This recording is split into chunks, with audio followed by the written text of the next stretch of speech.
There are some recent changes that were made by the UK government that took effect yesterday, 12th of April 2023, while some will be taking effect today. So today I'll be sharing some of those changes that were made that has taken effect yesterday and the one that will be taking effect today. So guys, sit back and watch this channel to the end.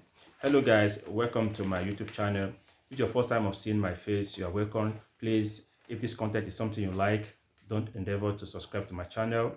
Give a thumb up while you watch my video, and for my returning subscriber, you are the best. Thank you for being there for me. So guys, let's get started. There's now an increase in the gross national pay in the United Kingdom. Yeah, in the last statement of change, there's some increment that were announced. They've taken effect yesterday, 12th April 2023. Okay, for an employer to be able to employ a skilled worker, yeah, you should be able to pay a minimum of 26,200. Before now, it used to be 25,600, but now it's now 26,200. So for intended skilled migrants, if you are doing an application and the gross annual pay is below 26,200 pounds per annum, know that that employer is not eligible to hire skilled worker from overseas, because the new increment has taken effect since 12th of April 2023. So guys, you have to take note of this so that you won't start a process that will not yield you anything. Yeah, also you need to put this into cognizance.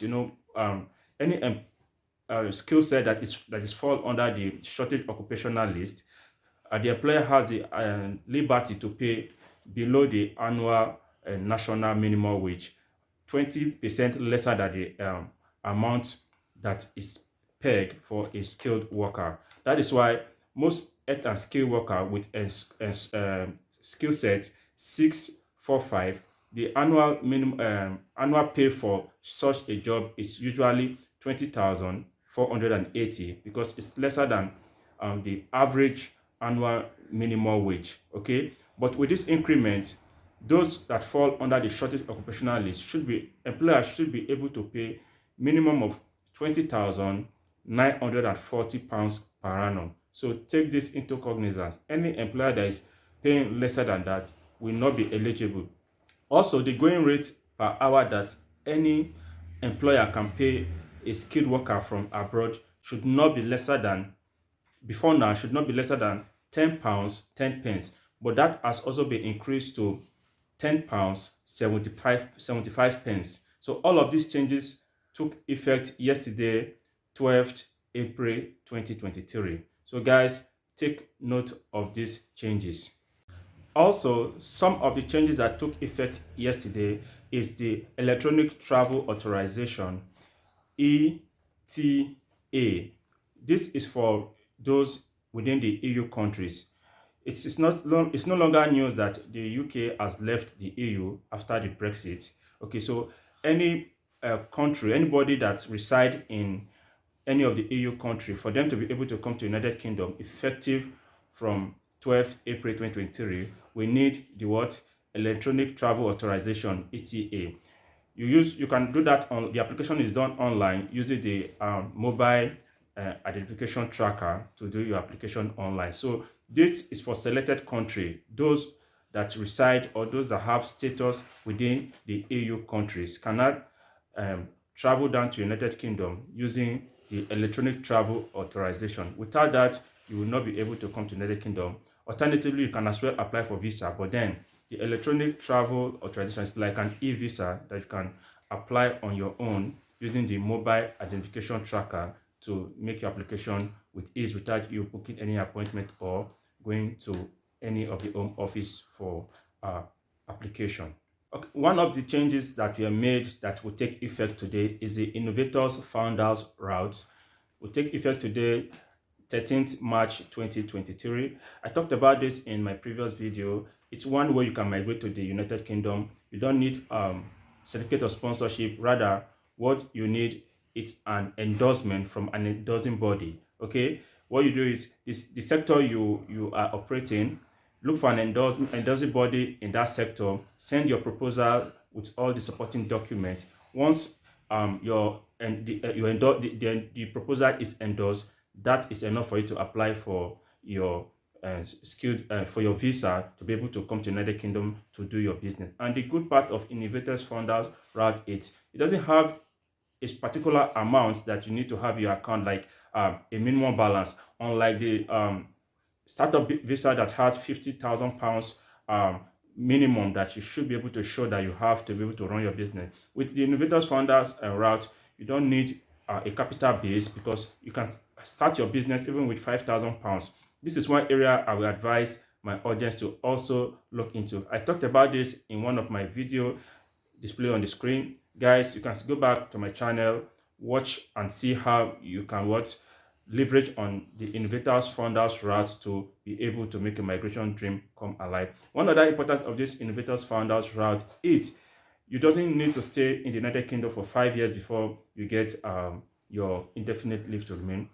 Once you live here, within 3 years, you can apply for your indefinite leave to remain.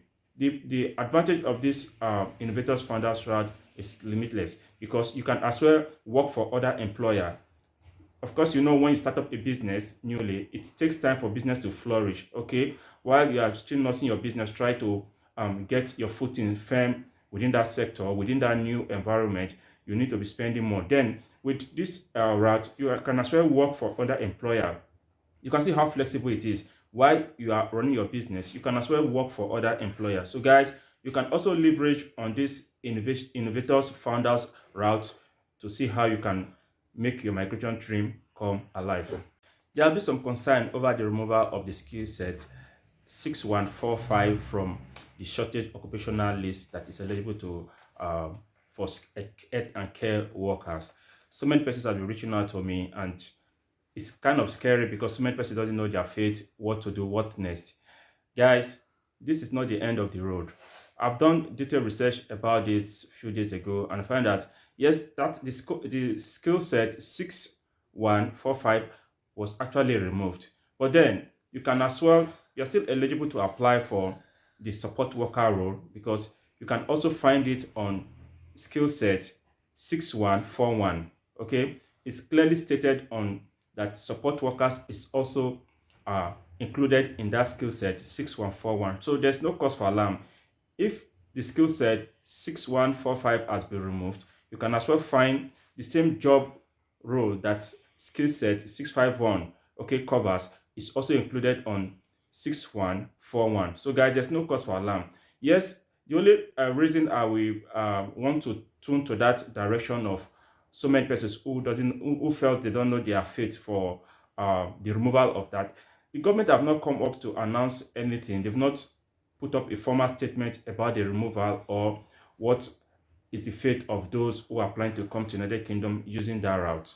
But not until a formal statement is released, everything still remains the same. The United Kingdom doesn't operate that way. Okay, once they are putting an end to a particular route, a statement will be released that this skill set or this route is no longer will not be continuing. They will not continue with it. Rather, if they want to replace it with a different set or a different route, it will be announced and it will be made public. So guys, there's no need to panic about this. Also, I want to draw the attention of some of my audience. Yes, it's not new that the health and skill route is becoming saturated because of the number of persons that are trooping in, that are applying at the same time, coupled with the fact that some employer, with those who make themselves middlemen and agents, are shortchanging intending or skilled immigrants, collecting you some of money, and at the end of the day, things will go wrong. The Home Office have come to aware that people have been shortchanged. They are aware of all of these shady deals. Probably that might be the reason why they are trying to see if they can put an end, or they are trying to come up with something different. But while all of this is being discussed, or these are still ongoing, you can still try and say you can upscale yourself. Okay, the senior and carer route has always been on the shortage occupational list. What is the difference between the senior carer and that of the ordinary carer? It's just for you to do more training. Okay, whether you have NVQ theory together with your basic care certificate, that alone will qualify you to become a senior carer. Coupled with the experience you've had or whatever, enable you to work as a senior carer from MVQ theory, your basic care certificate, your experience that can make you eligible to apply for the senior carer route. Also, there has been some changes in the past. I think a few weeks ago, I also talked about it, where they include some sectors, some construction areas into the shortage occupational list. This one is even massive because most of the skill sets there does not require a formal education. Okay, I listed some of them in one of my video. I will advise, just look at it here. I will advise you go watch it. Even if you are not eligible for it or it's not your area, you can as well refer to, share, and ask your friends, your family members who are into that area of business or trade to be able to leverage on it. I talked about the carpentry. You can see how minimal it is. Carpentry is highly needed in the United Kingdom and it has been added to the shortage occupational list. Yeah, you don't need formal education, you don't need a BSc, you don't need all of this many certificate to be able to qualify for it. What you need is just an apprenticeship. If you have a valid apprenticeship or a technical skill that you can show that you have these skills, okay, that is enough. You can apply for the carpentry, and this job they pay very well. Another one on my list is the roofer and slaters. Okay, these are other area that has been included to the shortage occupational list. You can take advantage of this. Okay, it's not just the health and care sector that you can use to migrate to the United Kingdom. All of these are there. We talk about the carpenter and joiner. These are just artisan.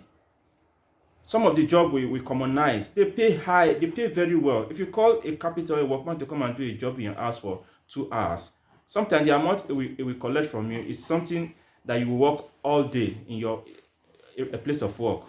Yeah, so they need all of these persons here. They need construction and building trade. They need plasterer, those who do finishing. All of this has been included to the shortage occupational list. You can as well leverage on this. It's not just the health and care sector that you can use to migrate to the United Kingdom. I know most people doesn't know about this. I talked about it in one of my previous videos. Guys, go back, see how you can upskill yourself, see how you can leverage on that.